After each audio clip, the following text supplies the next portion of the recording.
नमो नमः प्रवाचिका अहंदया जोशी अत्र समीशां स्वागतम। एषा कथा परमहंस योगानंद पुस्तकात उद्धृता अस्ति। कथायाः नाम अस्ति राम पुनः जिवंत होतो। अस्तु तर्हि आरंभं कुर्मः। आणि आता कोणी एक मनुष्य लॅझरस नावाचा आजारी होता। जेव्हा येशूला ते समजले तेव्हा तो म्हणाला, ह्या दुखण्यात तो काही मरणार नाही, पण त्यामुळे ईश्वराचा महिमा वाढेल का, की ईश्वराच्या पुत्राचा मोठेपणा त्यात दिसून येणार आहे। श्रीरामपूरच्या आश्रमात एका रविवारी सकाळी श्री युक्तेश्वर ख्रिस्ताच्या शिकवणुकीवर प्रवचन देत होते। गुरुजींचे इतर काही थोडे शिष्य बसले होते। मीही त्यात माझ्या राजीच्या काही थोड्या विद्यार्थ्यांना घेऊन बसलो होतो। ह्या उतार्यात येशू आपणा स्वतःला ईश्वराचा पुत्र असे म्हणवून घेत आहे। जरी त्याचे परमेश्वराच्या ठिकाणी पूर्ण तादात्म्य झाले होते, तरी ईश्वराबद्दल त्याने येथे जो उल्लेख केला आहे त्याचा वैयक्तिक अर्थ घ्यावयाचा नाही। गुरुजी सांगू लागले, ईश्वराचा पुत्र म्हणजे कूटस्थ चैतन्य। माणसामधील आपण ख्रिस्त आहोत, आपण ईश्वराचे अंश आहोत ही जाणीव मर्त्य असा जो मानव, तो काही ईश्वराचा महिमा वाढवू शकणार नाही। आपणास ज्याने उत्पन्न केले त्या परमेश्वराचा मनुष्य प्राणी एकाच प्रकारचा सन्मान करू शकेल, तो म्हणजे त्याचा शोध घेणे।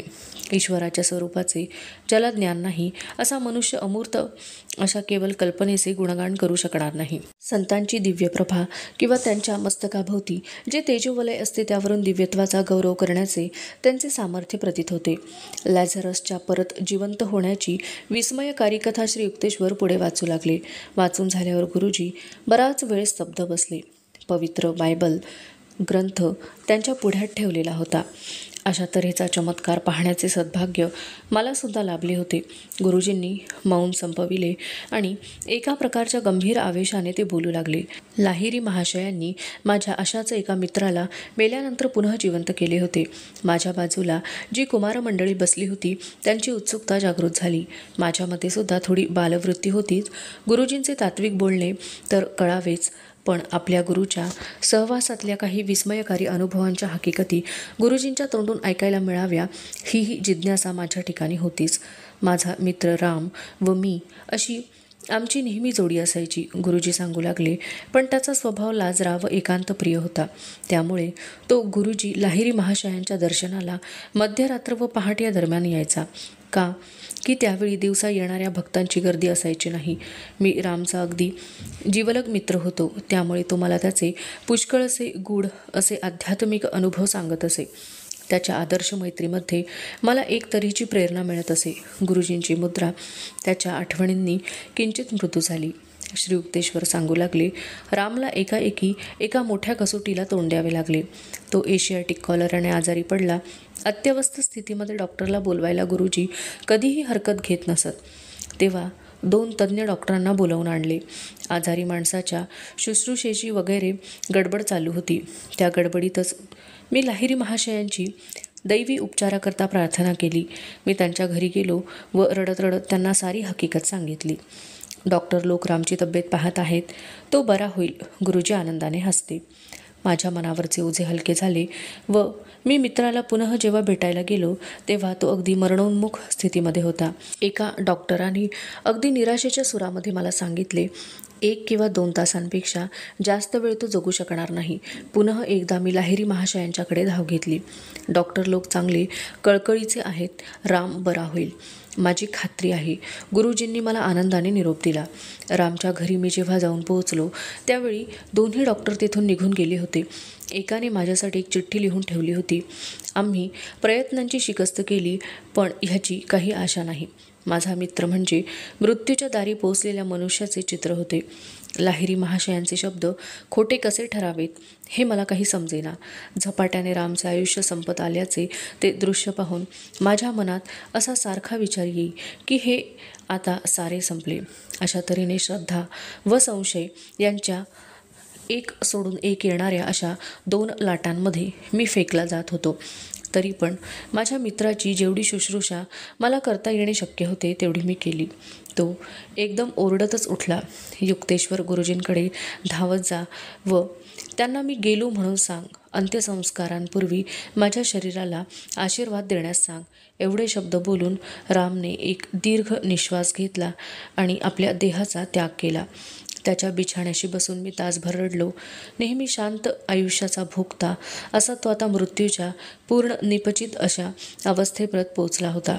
इतक्यात आणखी एक शिष्य तेथे आला. मी बाहेरून जाऊन परत येई तोपर्यंत त्याला घरात बसावयास सांगितले. अर्धवट गोंधळलेल्या स्थितीत मी गुरुजींकडे रखडत गेलो. रामचे कसे काय आहे? लाहिरी महाशयांचा चेहरा जणू आनंदाने फुलून निघाला होता. गुरुजी, पाहालच आता तुम्ही ते.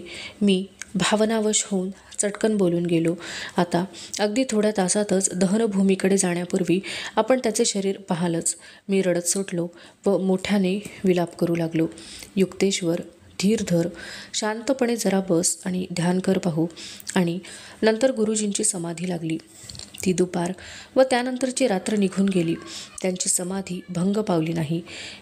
मी मन शांत ठेवण्याकरता आटोकाट प्रयत्न केले, पण यश आले नाही.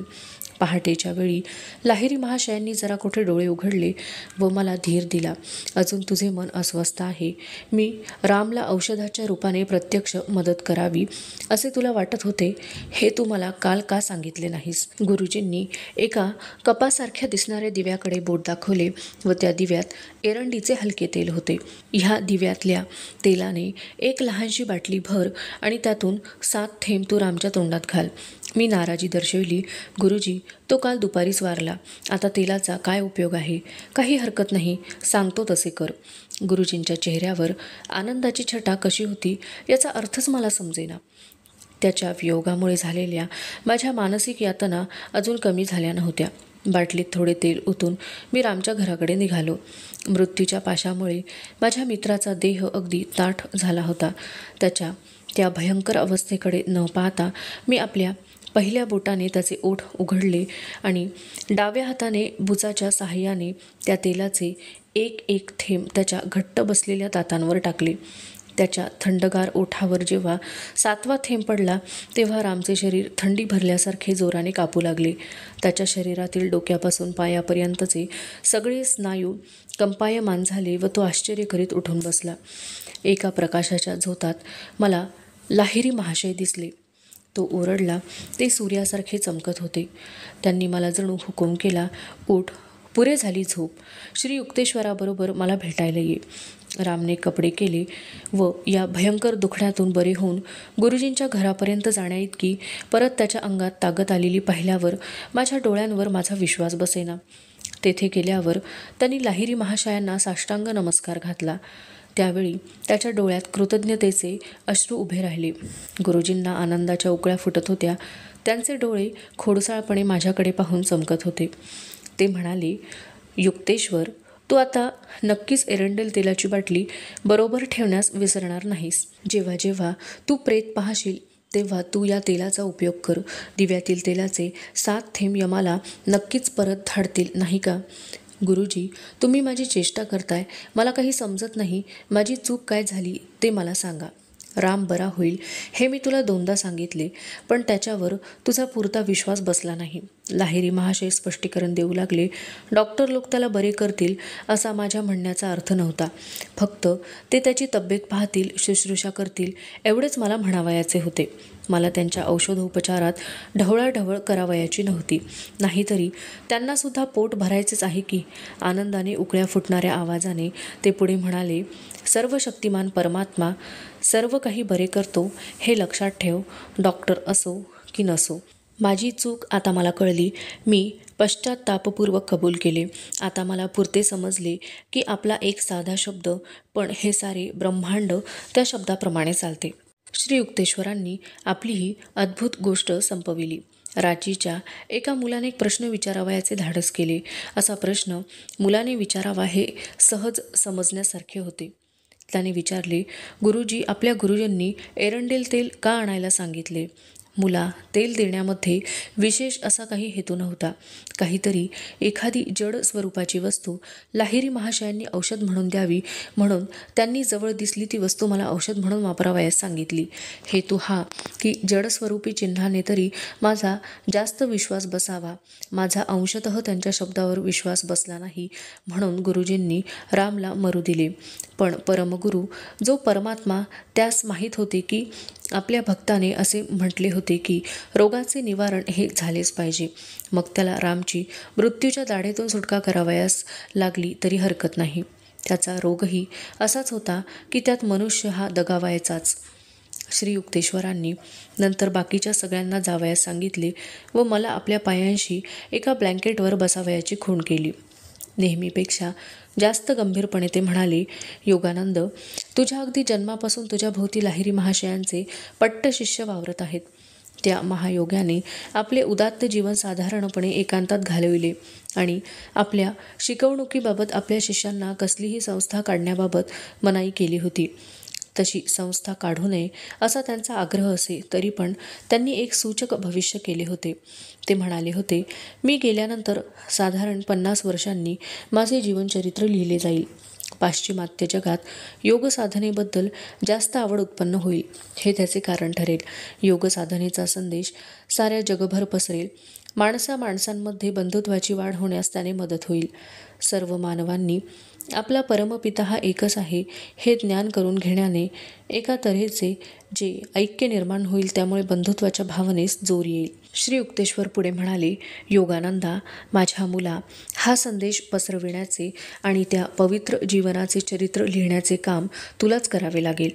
लाहिरी महाशय 1895 साली वारले. बरोबर 50 वर्षांनी म्हणजे 1945 मध्ये हे पुस्तक लिहून पूर्ण झाले आणि 1945 सालीच आणखी एक योगायोगाची घटना घडून आली. ह्याच वर्षी एका नव्या क्रांतिकारी अशा अणुशक्ती युगास सुरुवात झाली. आजपर्यंत विचारी मनाला जेवढी काळजी आणि जरुरी जागतिक शांतता व विश्वबंधुत्व यांच्या निकडीच्या प्रश्नांबाबत वाटली नाही, तेवढी आज वाटू लागली आहे. अन्यथा या पाशवी शक्तीच्या सतत केलेल्या उपयोगाने साऱ्या मनुष्यमात्राची या जगाच्या पाठीवरून हकालपट्टी होणार आहे आणि त्याच्याबरोबर त्याचे प्रश्नसुद्धा आपोआप खलास होणार आहेत. काल किंवा अणुबॉम्ब हा मानवजातीस आणि त्याच्या कृतीस ह्या जगातून पुरते नाहीसे करणार आहे, इतके की त्याचा मागमूसही कोठे राहणार नाही. तरी पण भगवान सूर्याच्या दैनंदिन कार्यक्रमात काही फरक होणार नाही. आकाशातील दिदिप्यमान तारे आपले रखवालदारीचे काम तसेच करत राहतील, त्यात खळ पडणार नाही. विश्वाला लागू असलेले नियम हे कधीही स्थगित करता येत नाहीत किंवा बदलताही येत नाहीत.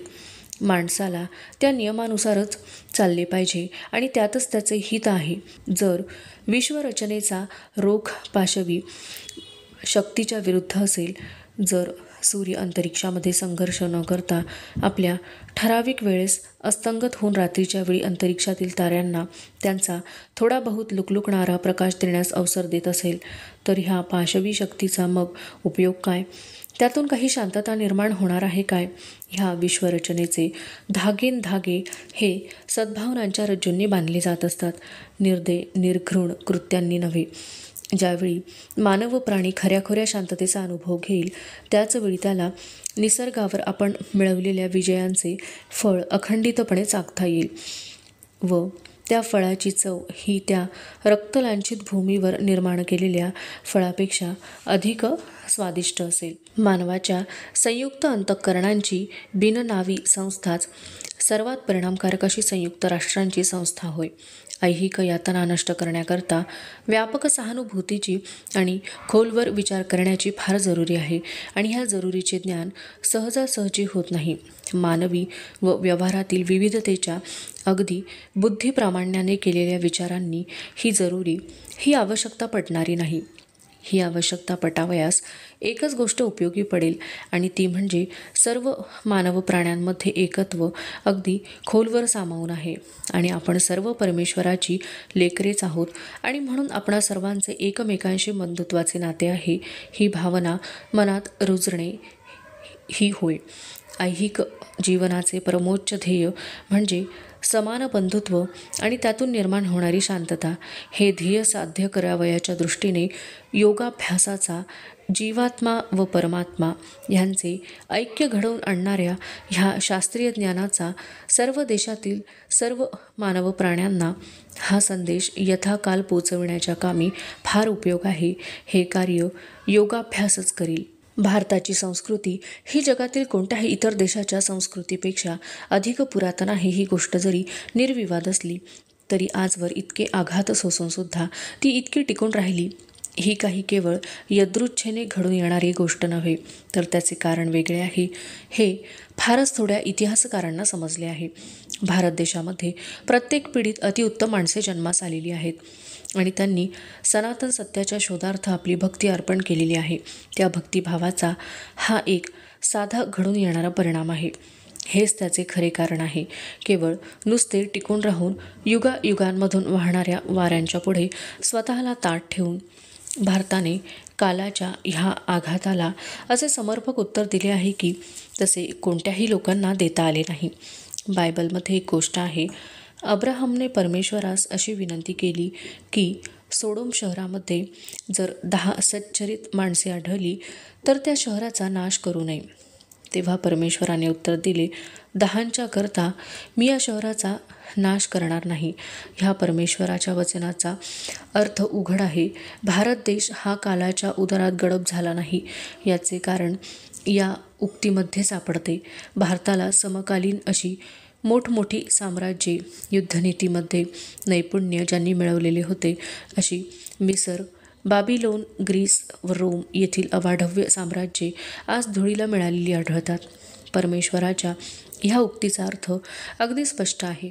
एखादा देश हा जो टिकून राहतो तो त्याने केलेल्या भौतिक प्रगतीमुळे नसून त्या देशाने जी नररत्ने, आदर्श पुरुषोत्तम निर्माण केले असतील त्यांच्यामुळे टिकून राहतो. तेच परमेश्वराचे शब्द आता या 20व्या शतकात पुन्हा कानी ऐकावयास येवत. निम्मे अधिक शतक संपते न संपते तोच रक्तलांछित अशी 2 महायुद्धे होऊन गेली. जो न्यायाधीश लाच देऊन वश होत नाही, अशा परमेश्वराच्या दृष्टीने उत्तम अशी 10 माणसे एखाद्या राष्ट्रात निपजली तरी त्या राष्ट्रास विनाशाचे भय राहत नाही. परमेश्वराच्या ह्या उक्तीचा फायदा घेऊन भारताने काळाच्या हजारो आघातांपुढे टिकाव धरलेला आहे व स्वतःला शाबूत ठेवलेले आहे. प्रत्येक शतकामध्ये या देशात साक्षात्कारी पुरुष निर्माण झालेले आहेत व त्यांनी ही भूमी पुनीत केली आहे. येशू ख्रिस्तासमान लाहिरी महाशय आणि श्री युक्तेश्वर यांच्यासारखे सत्पुरुष निर्माण होऊन त्यांनी जगाला संदेश दिलेला आहे की योगशास्त्राचे ज्ञान, परमेश्वरी साक्षात्कार घडवून आणण्याचे शास्त्र माणसाला खरे सुख मिळण्याच्या दृष्टीने व राष्ट्र टिकून राहण्याच्या दृष्टीने अत्यंत आवश्यक आहे. लाहिरी महाशयांच्या जीवनाबद्दल व त्यांच्या जागतिक तत्त्वप्रणालीबद्दल फारच थोडी माहिती छापून प्रसिद्ध झालेली आहे. जवळजवळ 30 वर्षे मी भारत, अमेरिका व युरोप येथे जागोजागी हिंडलो व मला असे आढळून आले की मोक्षदायी अशा ह्या यौगिक ज्ञानाचा संदेशाबद्दल लोकांमध्ये अत्यंतिक व कळकळीची जिज्ञासा आहे. ह्या गुरुजींच्या आयुष्याचा लेखी आढावा तयार करण्याची आज जरुरी आहे व त्यांनी तसे भविष्यही केले आहे. लाहिरी महाशयांचा जन्म एका जुन्या घराण्याच्या पवित्र ब्राह्मण कुटुंबात 30 सप्टेंबर 1828 रोजी झाला. बंगालमधील नदिया जिल्ह्यातील कृष्णनगरजवळील घुरणी या खेडेगावी त्यांचा जन्म झाला. त्यांच्या वडिलांचे नाव गौरमोहन लाहिरी व आईचे नाव मुक्तकाशी. त्यांच्या वडिलांची ही दुसरी बायको. ते आपल्या आईचे सर्वात धाकटे पुत्र. त्यांच्या वडिलांची पहिली बायको यात्रा करीत असताना मृत्यू पावली. तिला 3 मुले झाली. लाहिरी महाशय लहान असतानाच त्यांची आई वारली. तिच्याबद्दल विशेष काही माहिती नाही. शास्त्र पुराणात योगीराज म्हणून ज्यास म्हटलेले आहे त्या भगवान शंकराची ती निस्सीम भक्त होती, एवढीच तिच्याबद्दल माहिती मिळते. मुलाचे संपूर्ण नाव श्यामाचरण लाहिरी. त्याची लहानपणची वर्षे घुरणीस त्यांच्या वाडवडिलांच्या घरात गेली. वयाच्या 3ऱ्या किंवा 4थ्या वर्षी हा मुलगा वाळूत दडून राहिलेला, फक्त डोकेवरती असा काही एका प्रकारच्या योगासनात बसलेला असा आढळून येत असे. 1833 साली हिवाळ्यात लाहिरी कुटुंबाच्या जमिनींच्या शेजारून जाणाऱ्या जलंगी नदीने आपला प्रवाह बदलला व ती गंगेच्या खोल प्रवाहात नाहीशी झाली. त्या सुमारास घराण्याच्या जमिनी वाहून गेल्या. त्या पाण्याच्या प्रवाहात त्यांचे घरही वाहून गेले व त्यांच्या पूर्वजांनी बांधलेले शंकराचे देऊळही वाहून गेले. कोण्या भक्ताने पाण्याच्या भोवऱ्यातून शंकराची मूर्ती शोधून काढली व तिची पुनः प्राणप्रतिष्ठा करून नवीन देऊळ बांधले. त्या देवळास घुरणीचे शिवमंदिर म्हणून आजही लोक ओळखतात. त्यानंतर गौरमोहन लाहिरी व त्यांचे कुटुंब यांनी घुर्णी गाव सोडून दिले व सगळी मंडळी वाराणसीस आली व तेथे स्थायिक झाली. तेथे आल्यावर वडिलांनी लवकरच शंकराचे एक देऊळ बांधले. वेदशास्त्र प्रणीत अशा आश्रमधर्मानुसार त्यांनी गृहस्थाश्रम चालविला. दररोजची नित्यकर्मे, वेदोक्त पूजापाठ, दानधर्म, अतिथी सत्कार, शास्त्राध्ययन ते यथासांग करीत. त्यांचा स्वभाव न्यायी व दिलदार असायचा. तरी पण नवीन युगातील विचारसरणीच्या उपयोगी तत्वांचा त्यांनी कधी अव्हेर असा केला नाही. वाराणसीच्या अभ्यासक्रमामध्ये हिंदीचा व उर्दूचा अभ्यास या मुलाने केला. जयनारायण घोषाल यांनी काढलेल्या शाळेत त्यांनी संस्कृत, बंगाली, फ्रेंच आणि इंग्लिश या भाषांचे अध्ययन केले. वेदशास्त्राचा सखोल अभ्यास करण्याच्या अनुरोधाने नागभट्ट नावाच्या एका महाराष्ट्रीय पंडिताची विद्वत्ता प्रचूर अशी वेदांतावरची चर्चात्मक प्रवचने या तरुण योग्याने ध्यानपूर्वक ऐकली होती. श्यामाचरण हा एक प्रेमळ स्वभावाचा, विनयशील व धैर्यशाली असा तरुण होता. त्याच्या सोबत्यांचे त्याच्यावर फार निस्सीम प्रेम असायचे. त्याचे शरीर सुदृढ, सशक्त व प्रमाणबद्ध होते. त्याला चांगले पोहायला येत असे व शारीरिक शक्तीच्या अनेक कसरतींमध्ये तो प्रवीण होता. 1846 श्यामाचरण लाहिरींचे श्रीमती काशीमणींबरोबर लग्न झाले. श्रीमती काशीमणीच्या वडिलांचे नाव श्री देवनारायण सन्याल. ती एक आदर्श संसारी स्त्री होती. संसाराचे सारे काम ती आनंदाने करी. आल्या गेल्याचा पाहुणचार व गोरगरिबांना दानधर्म ती अगदी व्यवस्थित करी. या जोडप्याला एकूण 4 अपत्ये झाली. 2 सुवृत्त पुत्र, 3 कौरी व 2 कौरी आणि 2 मुली. 23 वय असताना 1851 लाहिरी महाशयांना ब्रिटिश सरकारच्या मिलिटरी इंजिनिअरिंग डिपार्टमेंटमध्ये अकाउंटंट म्हणून नोकरी लागली. नोकरीमध्ये असताना त्यांना बऱ्याच बढत्या मिळाल्या. म्हणजे परमेश्वराच्या दृष्टीने ते एक साधू पुरुष जरी होते तरी व्यवहारामध्ये कचेरीत काम करीत असताना मानवी जीवनाच्या नाटकातील भूमिकासुद्धा त्यांनी यशस्वीपणे केल्या. नोकरीत असताना त्यांच्या वेळोवेळी गाझीपूर, मिर्झापूर, नैनिताल, दाणापूर व वाराणसी येथे बदल्या झाल्या. वडील वारल्यावर तरुणपणीच त्यांनी साऱ्या कुटुंबाचा चरितार्थ चालवण्याची जबाबदारी घेतली. वाराणसीच्या परिसरात गरुडेश्वर मोहल्ल्यासारख्या एकांत जागी त्यांनी कुटुंबाकरता एक घरही खरेदी केली. या जगावर आपण ज्या कारणाकरता जन्म घेतला त्याची पूर्तता लाहिरी महाशयांच्या 33व्या वर्षी झाली. त्या साली त्यांना परमगुरू बाबाजी हिमालयामध्ये राणीखेतजवळ भेटले व त्यांनी त्यांना क्रियायोगाची दीक्षा दिली. ही शुभ घटना केवळ लाहिरी महाशयांच्या बाबतीतच घडून आली असे नव्हे, तर साऱ्या मानवजातीच्या दृष्टीने सुद्धा ती एक भाग्यशाली घटना झाली. दीर्घकाल कालाच्या उतारात गडप झालेल्या किंवा नष्ट झालेल्या अत्युच्च अशा योगसाधनेचे पुनरुज्जीवन झाले.